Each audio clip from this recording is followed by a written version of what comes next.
把握现在，把握当下。我们修道无所求，无所要求。我们度人不沾名，不沾权，不沾利，只要我们把握住这股功夫，我们一定能够回礼天老母的教喽。来，再回，再回，难分难离，咱的兄弟。 哪在？赶紧过哦！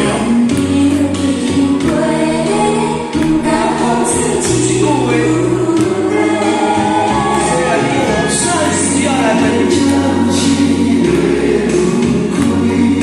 总是有缘来相识，只有真情放在你我的心里，期待你我再相识。 末法时期，灾难现前，遭遇灾祸，我们修道人启迪人心，